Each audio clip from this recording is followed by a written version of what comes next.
Hello, this is Flat Renovation Update Day 11, and today we've got some big changes to share with you, so let's take a look around.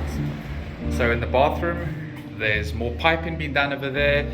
You can see the piping's been done over here and it's all looking good. And the piping for the geyser is over there.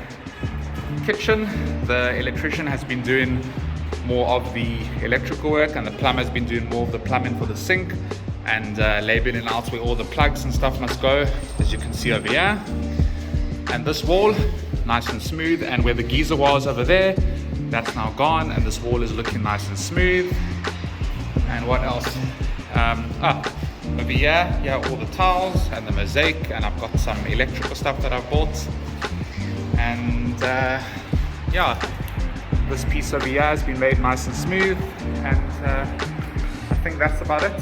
But a lot of progress, and we'll see what happens this week.